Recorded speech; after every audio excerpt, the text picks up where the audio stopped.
మాట్లాడవలసిందిగా కోరుతున్నాను. అందరికీ నమస్కారం అండి.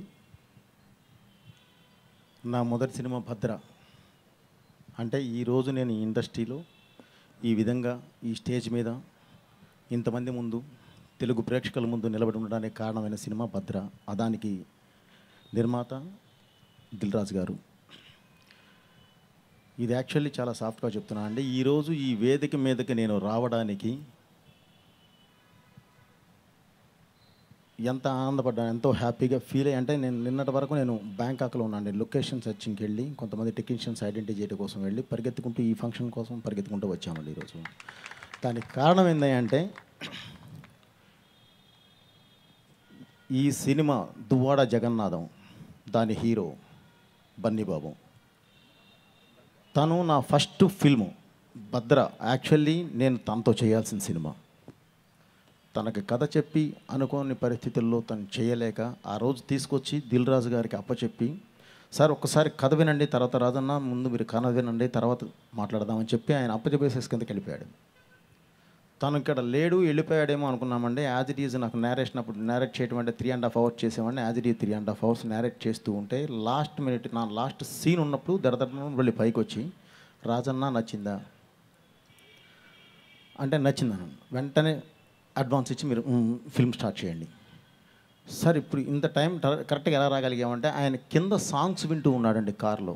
నేను ఎంతసేపు నేరేట్ చేస్తానో తెలుసు కాబట్టి అంతసేపు వెయిట్ చేసి వచ్చి రాజుగారి దగ్గర సినిమా కన్ఫర్మ్ చేయించి వెళ్ళాడు. అలాంటి ప్రొడ్యూసర్ ఆ హీరో సినిమాకి సంబంధించి ఈరోజు ఈ వేదిక మీద నేను ఉండటం అనేది నేను చాలా హ్యాపీగా గర్వంగా ఫీల్ అవుతున్నాను. ఎందుకంటే ఎప్పుడు ఒకటి చేసింది మర్చిపోకూడదండి, ఒక మంచిని అసలు మర్చిపోకూడదు. సో అలా బన్నీబాబు నాకు చెయ్యిచ్చి ఇక్కడికి తీసుకొచ్చి తన దగ్గర నన్ను వదిలిపెట్టి వెళితే అదే భద్ర, ఒక మంచి సక్సెస్. దానికి కారణం దిల్ రాజు గారు ఎలాంటి వ్యక్తి అంటేనండి, ప్రతి డైరెక్టర్కి, ఏ డైరెక్టర్కి అయినా సరే తను గైడ్ బుక్లు అంటే మనం సినిమా చేస్తున్నామంటే గైడ్ బుక్ని జేబులో పెట్టుకొని చేసినట్టే. ఆ గైడ్ బుకే దిల్ రాజు గారు. అంటే ధైర్యం. ఇలాంటి వ్యక్తి ఈ ఇండస్ట్రీలో, అంటే మేము సినిమా స్టార్ట్ చేసిన అది 3వ సినిమా అండి. వినయ్ గారు చేశారు, ఇందాక మాట్లాడుతూ అన్నారండి, వినయ్ గారు చేశారు. తర్వాత మన సుకుమార్ గారు చేశారు. 3వ సినిమా నేను చేశానండి. మేము 7 సినిమా దగ్గర ఉన్నామండి, కానీ ఆయన 25 సినిమాలు చేశాడు. దానికి కారణం ఏంటంటే ఆయన కన్వెన్షనే. అందుకనే గైడ్ బుక్ ధైర్యం అన్నాను. ఆయన అలా ఉంటేనే చాలా అద్భుతం అండి. ఇప్పుడు దాకా ప్రతి ఒక్కళ్ళు మాట్లాడారు ఆయన 100 సినిమాలు చేస్తాడు ఇది ఇదని. కాదండి, ఆయన ఎన్ని సినిమాలు చేసినా 100 చేస్తారో ఎన్ని చేస్తారో తెలియదు, కానీ ఎన్ని చేసినా సరే ప్రతి సినిమా మంచి సినిమా అవ్వాలైంది. ఎందుకంటే ఆయన బాగుంటే పరిశ్రమ గ్యారంటీ బాగుంటుంది. మనకి ఏళ్ల మీద లెక్క పెట్టుకునే వాళ్ళు ఉన్నారండి మంచి ప్రొడ్యూసర్స్. వాళ్ళలో ప్రప్రథముడు దిల్ రాజు గారు. సో ఇలాంటి వాళ్ళు చాలా బాగుండాలి. వాళ్ళు బాగుంటే పరిశ్రమ కళకళలాడుతుంది. పరిశ్రమ బాగుందంటే అందరూ బాగుంటారండి. కాబట్టి ఇలాంటి ఇప్పుడు ఈ దువ్వాడ జగన్నాథం అనే ఈ సినిమా ట్రైలర్ రిలీజ్ అయింది. అది ఇప్పుడే చూసామండి. మామూలుగా ముఖస్థుతిగా ఎవరైనా సరే, ఏ ఇదైనా సరే, ప్రొడ్యూసర్ అయినా సరే చూపించినప్పుడు సహజంగానే అంటాం బాగుంది బాగుంది బాగుందని. కానీ ఇది కాదండి, నిజంగా బాగుంది, చాలా నిజంగా బాగుందండి. అలాగే ఈరోజు ఇక్కడ ఉన్న 17 మంది డైరెక్టర్లు, ఆయన 25 సినిమాల్లో 17 మంది డైరెక్టర్లు.